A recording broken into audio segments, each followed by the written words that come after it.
presents Sound Doctrine. स्वस्थ सिद्धांत. Lessons prepared by R. Stanley, a building engineer turned Bible teacher. तैयार किए गए पाठ द्वारा आर स्टैनली, भवन इंजीनियर बने, बाइबल शिक्षक. Welcome to the Sound Doctrine telecast. स्वस्थ सिद्धांत प्रसारण में आपका स्वागत है. Praise God for the Holy Bible. पवित्र बाइबल के लिए परमेश्वर की स्तुति हो. The purpose of this program is twofold. इस कार्यक्रम का उद्देश्य दो बातों में बता सकते हैं. Number one, to help you escape the floods of false doctrine. पहली बात तो ये कि झूठी शिक्षाओं की जो बाढ़ आई है उससे आपको बचा लें. Number two, to enable you to embrace the sound doctrine of God's word. और दूसरा ये है कि परमेश्वर के वचन में जो खरा उपदेश है उससे आप ग्रहण कर सको. Under God, I prepared 200 corrective Bible lessons from the beginning of Christian life to the end of physical life. परमेश्वर के अनुग्रह से मैंने मसीही जीवन के शुरुआत से लेकर शारीरिक जीवन के अंत तक सुधारने वाली 200 पाठों को तैयार किया है. I taught these 200 lessons in a weekly telecast from 2008 to 2013 from English to Tamil.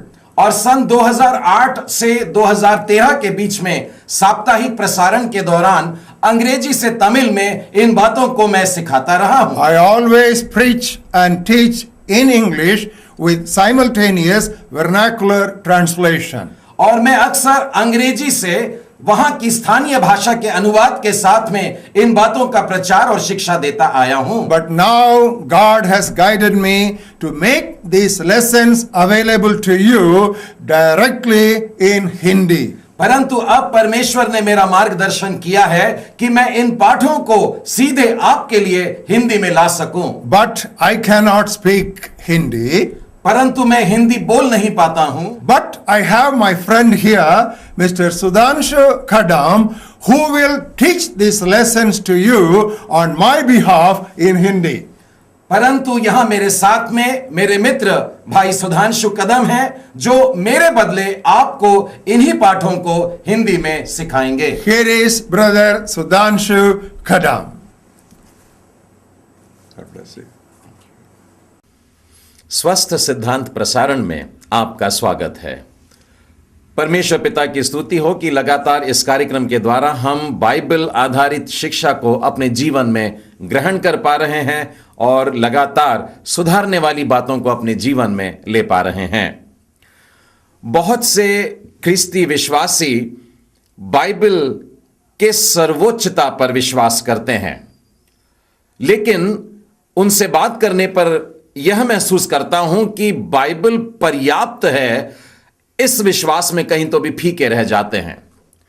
परमेश्वर का पवित्र शास्त्र बाइबल, यह वचन जो है यह सर्वोच्च भी है और साथ ही साथ पर्याप्त भी है. मैं इन दोनों पहलुओं पर 2 मिनट बोलना चाहता हूं. जो लोग बाइबल को सर्वोच्च कहते हैं वे अक्सर बाइबल में से भजन संहिता के 138वें अध्याय के दूसरे वचन में से बताते हैं, जहां पर यह लिखा है कि तूने अपने वचन को अपने बड़े नाम से अधिक महत्व दिया है. परमेश्वर ने अपने नाम से ज्यादा अपने वचन को महत्व दिया है. उसी तरह से प्रभु यीशु ख्रीस्त के कहे हुए वचन इस प्रकार से हैं जो मत्ती के 24वें अध्याय और उसके 35वें वचन में मिलते हैं कि आकाश और पृथ्वी टल जाएंगी परंतु मेरी बातें कभी ना टलेंगी. ये दोनों वचन इस बात की ओर इशारा कर रहे हैं कि परमेश्वर का वचन सर्वोच्च है, एकदम सर्वोत्कृष्ट है, एकदम ऊंचा और बढ़िया है. साथ ही साथ परमेश्वर का वचन पर्याप्त है, इस बात पर भी विश्वास करें. मैं आपको यूहन्ना रचित सुसमाचार के 20वें अध्याय और उसके 30 और 31वें वचन को पढ़कर सुनाना चाहता हूं. यीशु ने और भी बहुत से चिन्ह चेलों के सामने दिखाए जो इस पुस्तक में लिखे नहीं गए. इस वचन को देख करके पढ़ करके लोग अक्सर कहते हैं आजकल की कुछ घटनाएं हैं उनको भी बाइबल में जोड़ दिया जाना चाहिए।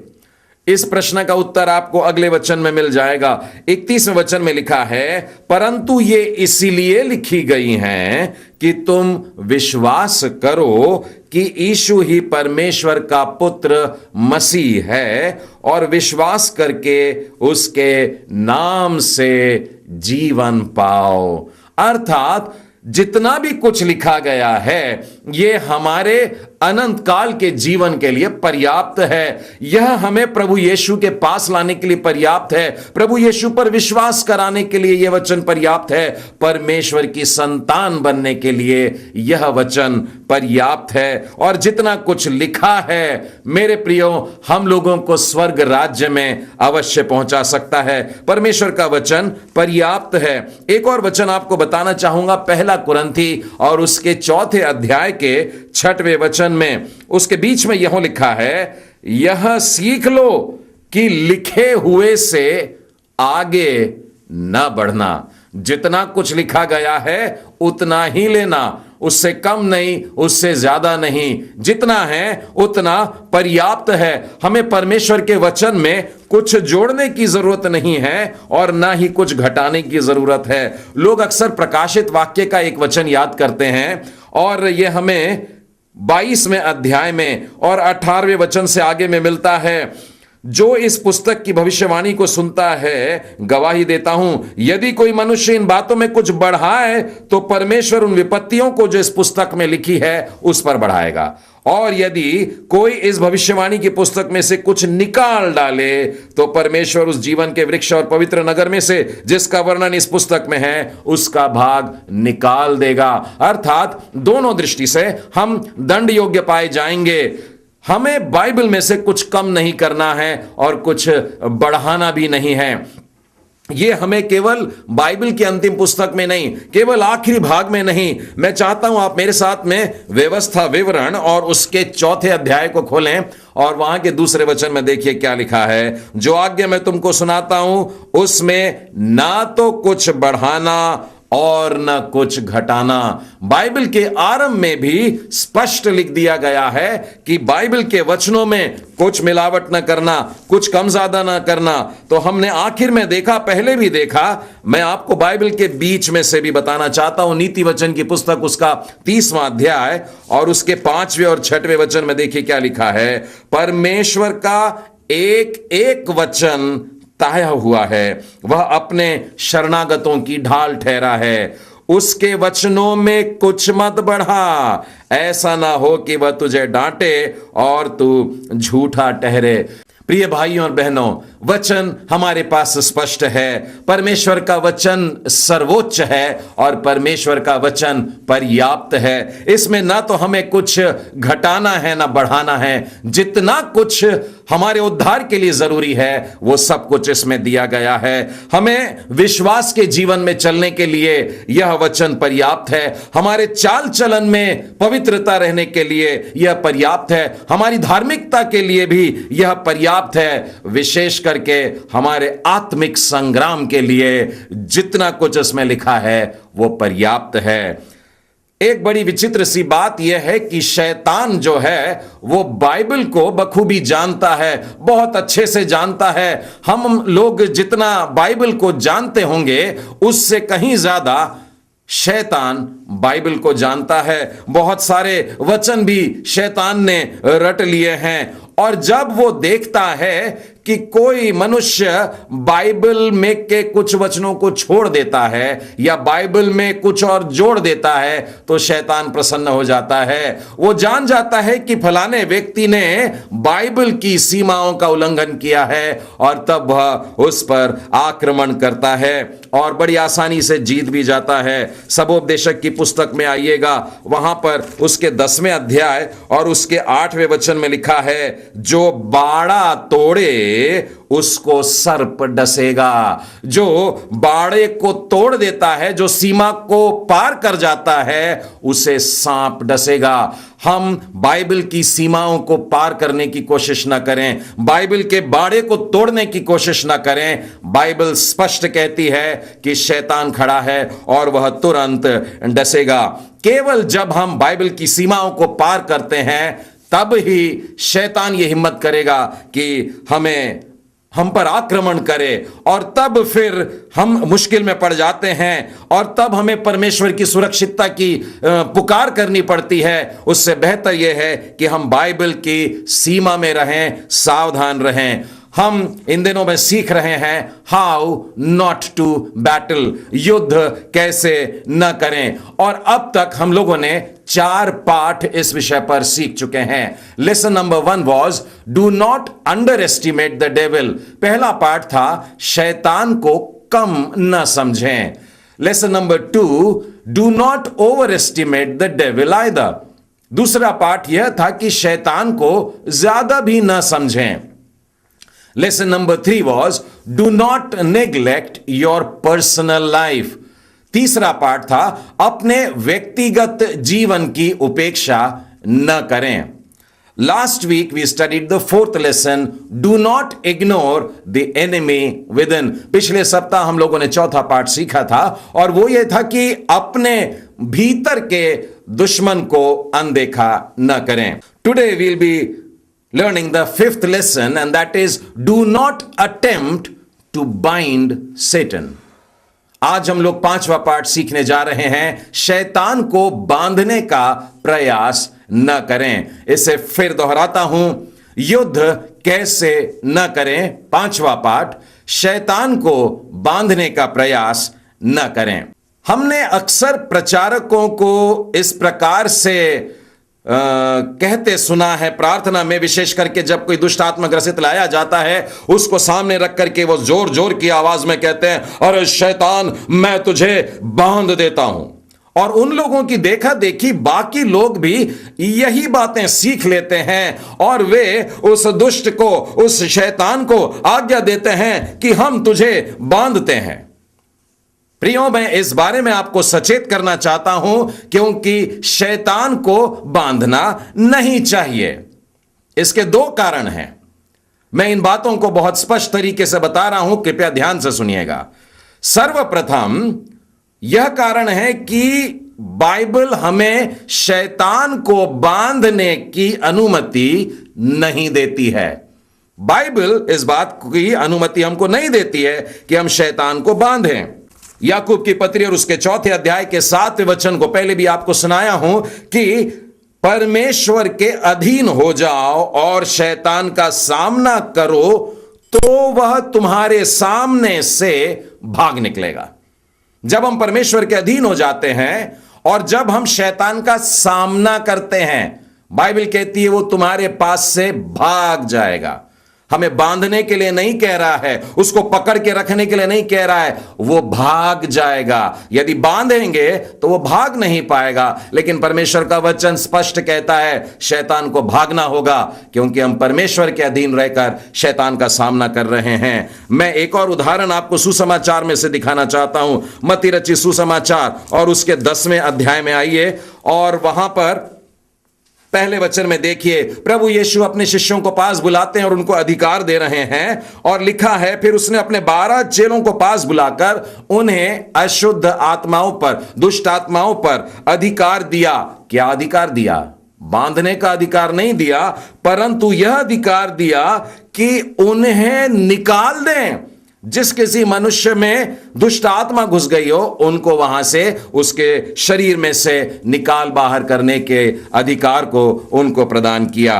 एक और पत्री का पाठ आपके सामने पढ़ना चाहता हूं, इफिसियों के 4थे अध्याय और उसके 27वें वचन में देखिए क्या लिखा है। शैतान को अवसर न दो, शैतान को स्थान न दो, शैतान को बांध के नहीं रखना है। बाइबल हमें स्पष्ट कह रही है शैतान को बांधना नहीं है। उसी तरह से पहले पतरस में आइएगा और उसके 5वें अध्याय और उसके 8वें वचन में, सचेत रहो, जागते रहो, क्योंकि तुम्हारा विरोधी शैतान गरजने वाले सिंह के समान इस खोज में रहता है कि किसे फाड़ खाए। प्रियो, बाइबल हमें स्पष्ट कह रही है हमको उसका सामना करना है, बांधना नहीं। हमें उसे बाहर निकाल लेने का अधिकार दिया है, परंतु बांधने का नहीं। हमें उसे स्थान देने से इनकार कर दिया, उसको अवसर नहीं देना है, मौका नहीं देना है, बांधने के लिए नहीं कह रहा है। उसी तरीके से बाइबल हमें शैतान के विरुद्ध सतर्क रहने के लिए कह रहा है और बांधने के लिए नहीं कह रहा है।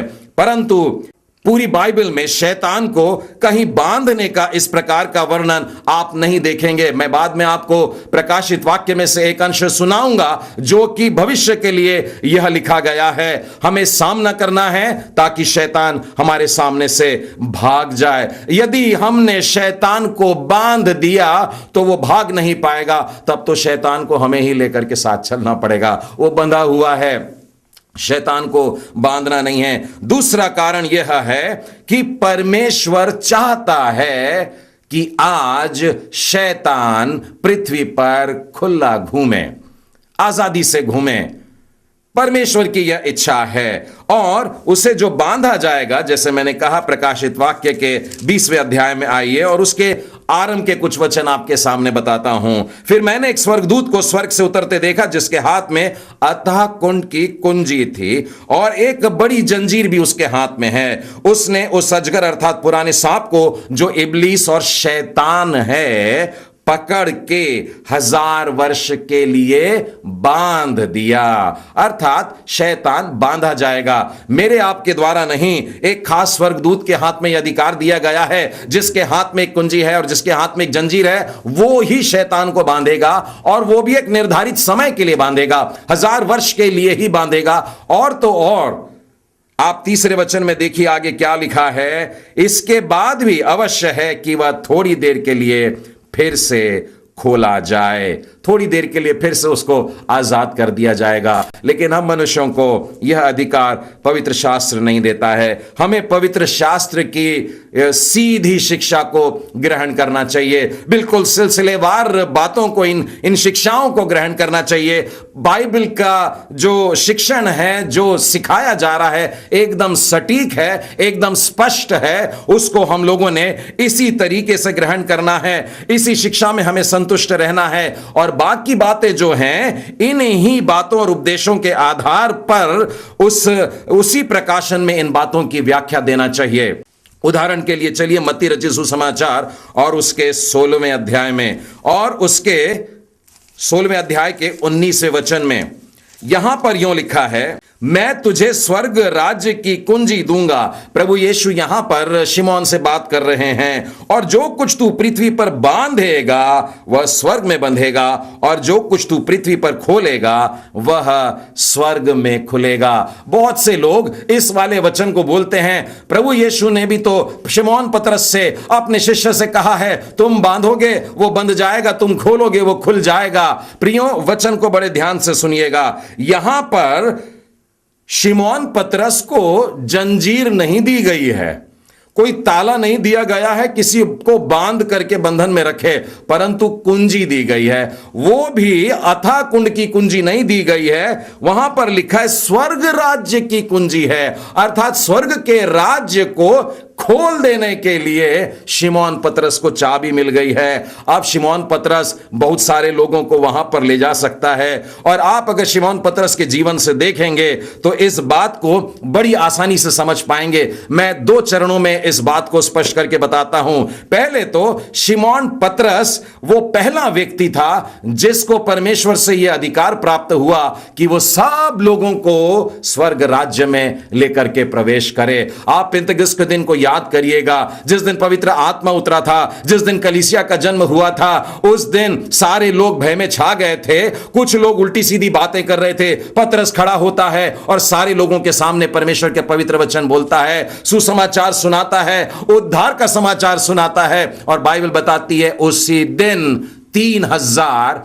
यहूदी लोग परमेश्वर के राज्य में शामिल हो गए, कलीसिया में शामिल हो गए हैं। उसके बाद में आप प्रेरितों के काम के 8वें अध्याय में अगर गौर करेंगे, जहां पर हम देखते हैं कि फिलिप्पुस ने सामरिया में जहां पर प्रचार करके निकल गया था, वहां पर अभी पवित्र आत्मा नहीं उतरा था। जब शिमोन पतरस उस स्थान में जाता है और उन लोगों के लिए, उन सामरिया में लोग जो थे वहां उनके लिए प्रार्थना करता है, तब पवित्र आत्मा उन पर भी उतर आता है। परमेश्वर के राज्य में ये लोग भी शामिल हो जाते हैं। सामरिया के जो लोग थे ये आधे किस्म से यहूदी हैं, इस प्रकार से कह सकते हैं। तो पहले हमने देखा प्रेरितों के काम के 2 अध्याय में कि यहूदी लोग परमेश्वर के राज्य में आए, और फिर सामरी लोग भी जो कि आधे यहूदी थे वे भी आए। और यदि हम प्रेरितों के काम के 10वें अध्याय में जाएं तो वहां पर पता लगेगा कि अन्य जातियों के लिए भी स्वर्ग का राज्य खुला हुआ है। और शिमोन पतरस बड़े अद्भुत तरीके से कुरनेलियस के घर में जा रहा है और बड़ा अद्भुत सा दर्शन देखा था, जिसमें परमेश्वर ने यह बात स्पष्ट कर दिया था कि परमेश्वर का राज्य सबके लिए है, केवल यहूदियों के लिए नहीं, अन्य जातियों के लिए भी है। और शिमोन पतरस इस बात को जान करके कुरनेलियस के घर में जाकर के दुआ प्रार्थना करता है और पवित्र आत्मा वहां पर भी उतर के आता है, अर्थात सब लोगों के लिए परमेश्वर के राज्य के दरवाजे को खोल दिया जाता है। प्रियो, यीशु मसीह के समय में कई फरीसी और शास्त्री लोग ऐसा समझते थे कि स्वर्ग राज्य की कुंजी हम लोगों के पास में है। यदि आप मत्ती के 23वें अध्याय और 13 वचन में पढ़ें तो वहां पर इन्हीं लोगों के साथ में सामना हुआ। यीशु ने उनसे सीधा कहा, तुम ना तो खुद प्रवेश कर रहे हो और ना ही दूसरों को वहां पर प्रवेश करने दे रहे हो। दूसरी बात इसी बात को समझाने के लिए है कि कलीसियाई अनुशासन के लिए यह बात है। मत्ती रचित सुसमाचार के 18वें अध्याय में आइए, केवल 2 अध्याय आगे बढ़ते हैं और उसके 17वें वचन से आगे हम लोग देखते हैं। यहां पर कोई व्यक्ति अगर गलत काम करता है तो उसको क्षमा करने की बात कर रहे हैं। तेरा भाई अगर तेरे विरुद्ध में पाप करता है, अपराध करता है, तो अकेले में ले जाकर के समझा देना। नहीं मानता है तो 2-3 लोगों के सामने, गवाहों के सामने उसको समझा देना। उन लोगों की भी अगर नहीं मानता है तो कलीसिया के सामने ला करके खड़ा कर देना। और यदि वो कलीसिया की भी नहीं मानता है तो फिर उसे अन्य जाति वालों के समान में समझ लेना। यह कानून उन बातों को बता रहा है। ये बांधने और खोलने की बातें जो यहां पर लिखी हुई है, मैं तुमसे सच कहता हूं, जो कुछ तुम पृथ्वी पर बांधोगे वो स्वर्ग में बंधेगा, जो तुम पृथ्वी पर खोलोगे वह स्वर्ग में खुलेगा। यहां पर कलीसियाई अनुशासन के विषय में स्पष्ट किया गया है। यहां बांधने और खोलने की जगह पर कहीं पर भी शैतान के बारे में कुछ नहीं लिखा है। एक और वचन के बारे में लोग पूछते हैं, मत्ती के 12वें अध्याय में मिलता है, जहां पर प्रभु यीशु कह रहे हैं कि जब तक उस बलवंत पुरुष को न बांध लें। हां, प्रभु यीशु पर लोग दोषारोपण कर रहे थे कि यह तो बालजबूल की ताकत से, दुष्ट आत्माओं के सरदार की ताकत से दुष्ट आत्माएं निकालता होगा। लेकिन प्रभु यीशु ने इस बात का खंडन किया और कहा यह ऐसा नहीं है। यदि मैं परमेश्वर की आत्मा की सहायता से दुष्ट आत्माओं को निकालता हूं, परमेश्वर का राज्य तुम्हारे पास में आ पहुंचा है। कैसे कोई मनुष्य किसी बलवंत के घर में घुसकर उसका माल लूट सकता है जब तक कि पहले उस बलवंत को बांध न ले। और इस वचन के लिए लोग कहते हैं कि शैतान को बांधना जरूरी है फिर ही तो बाहर निकालेंगे। गलत। यहां पर जिस प्रकार से घर में घुसे व्यक्ति को बांधने की बात कही गई है, उस समय के लूटपाट जिस प्रकार से होती थी, दुष्ट लोग, बुरे लोग आकर के घर के लोगों को बांध रखते थे और उसके बाद में घर को लूट करके चले जाते थे। और प्रभु यीशु ने इस प्रकार की घटनाओं को लोगों के सामने रखा है। बहुत जरूरी है कि हम अति बलवंत या सर्वशक्तिशाली को अपने साथ में अपने घर में रखें। प्रभु यीशु ने कहा, जैसे लूका के 11वें अध्याय में हम देखते हैं, शैतान बलवंत जरूर है, लेकिन प्रभु यीशु ने कहा उससे ज्यादा बलवंत मैं हूं, उससे बढ़कर के बलवंत मैं हूं। प्रियो, प्रभु यीशु हमें बचाते हैं और कलवरी पर जो काम उन्होंने किया है उसके द्वारा शैतान हमेशा के लिए मानो ध्वस्त हुआ है, नाश हुआ है। इसीलिए मैं फिर दोहराता हूं, शैतान को बांधने का प्रयास न करें। दूसरी बात, शैतान को यहां से पृथ्वी पर से निर्वासित करने का प्रयत्न भी न करें। कुछ लोग उसको अथाह कुंड में डालने की बात करते हैं। मैंने देखा है कुछ लोग इस प्रकार से कहते हैं, दुष्ट आत्मा ग्रसित मनुष्य से बातचीत करते हैं और बात के दौरान वो उससे कहते हैं, क्या तू अथाह कुंड में जाएगा? और वो दुष्ट आत्मा ग्रसित अंदर से आवाज निकाल के कहता है, हां मैं अथाह कुंड में चला जाऊंगा। आप जानते हैं कि शैतान झूठ का पिता है। आपको लगता है कि आपको वो प्रॉमिस कर रहा है कि मैं अथाह कुंड में चला जाऊंगा। वो आपसे झूठ कहता है। बाइबल तो कहती है उन लोगों से बात भी नहीं करना है। प्रभु का जन जो उससे बात कर रहा है, आप सब लोगों को, प्रियजनों को मैं सचेत करना चाहता हूं, शैतान के साथ में ऐसे वार्तालाप में ना फंसे। वो जितनी बातें आपसे कह रहा होगा वो सब के सब झूठ बातें हैं। वो आपसे 1000 झूठ बोलता रह जाएगा। आप उसकी बातों की प्रतीति ना करें। परमेश्वर ने कभी भी दुष्ट आत्मा को, प्रभु यीशु ने अपने जीवन काल में कई दुष्ट आत्मा ग्रसित लोगों को ठीक किया था, एक को भी उसने अथाह कुंड में नहीं डाला, कोई निर्धारित स्थान में नहीं। मुझको फिर भी एक उदाहरण याद आता है। मरकुस 5 में एक व्यक्ति है जो कब्रिस्तान में रहा करता था। उसके अंदर दुष्ट आत्माओं की सेना थी। वहां पर वह सुअरों के झुंड में उनको जाने देता है। और मैं तो समझता हूं बहुत अच्छा किया कि सुअरों के झुंड में जाने की आज्ञा दिया, हमारी आंखें खोलने के लिए कि दुष्ट आत्मा जब आता है तो किस लिए आता है? वो नाश करने के लिए आता है। वो सुअरों का झुंड जाता है और पहाड़ी के ऊपर से जा करके नीचे कड़ाहे में कूद जाता है, मर जाता है। शैतान नाश करने के लिए आता है, पूरी तरह से नाश करने के लिए आता है।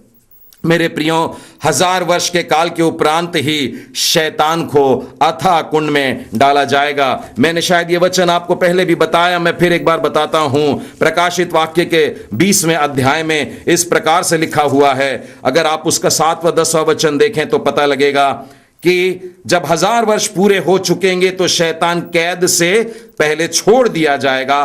और बाद में लिखा है, उनका भरमाने वाला शैतान आग और गंधक की उस झील में, जिसमें वह पशु और झूठा भविष्यवक्ता भी होगा, डाल दिया जाएगा और वे रात दिन युगानुयुग पीड़ा में तड़पते रहेंगे। हमेशा के लिए शैतान को डाल दिया जा रहा है। अगली बात जो आपसे कहना चाहता हूं वो है कि शैतान को भस्म करने के प्रयत्न को न करें। यह केवल ख्रीस्त के पास का अधिकार है। 2 थिस्सलुनीकियों 2 अध्याय और उसके 8वें वचन में देखिए, तब वह अधर्मी प्रकट होगा जिसे प्रभु यीशु अपने मुंह की फूंक से मार डालेगा और अपने आगमन के तेज से भस्म करेगा। शैतान का नाश निश्चित है। प्रभु यीशु के दूसरे आगमन पर उसे भस्म करने का अधिकार मुझे और आपको नहीं है। शैतान को हम जला नहीं सकते, उसे राख नहीं बना सकते। यह प्रभु यीशु क्रिस्त के पास का अधिकार है।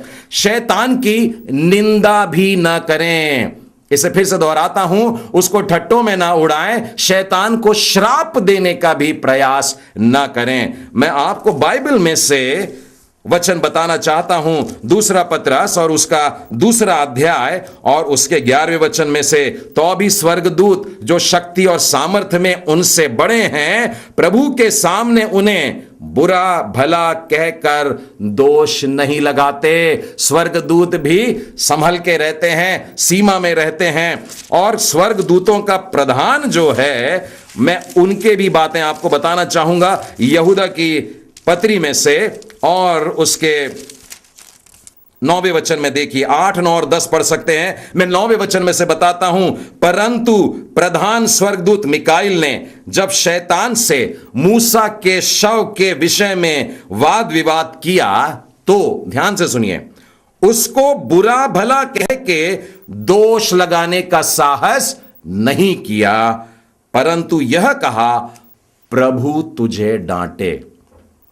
प्रधान स्वर्गदूत मिकाएल स्वर्गदूत भी शैतान को श्राप नहीं दे रहा, शैतान को डांट नहीं रहा है, उसकी निंदा नहीं कर रहा है, परंतु यह कहता है परमेश्वर ही तुझे डांटे।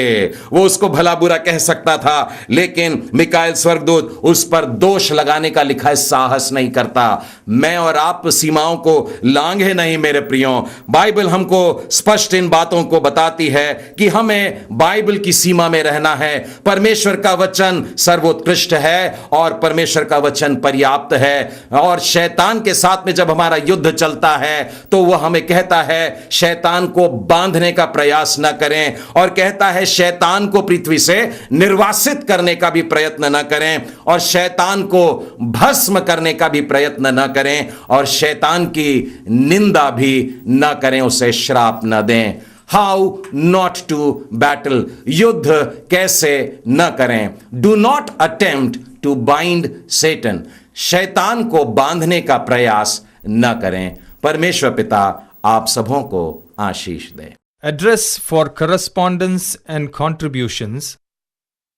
R. Stanley, number 13, Church Colony, Vellore, 632006. Telephone 0091 9843 707600.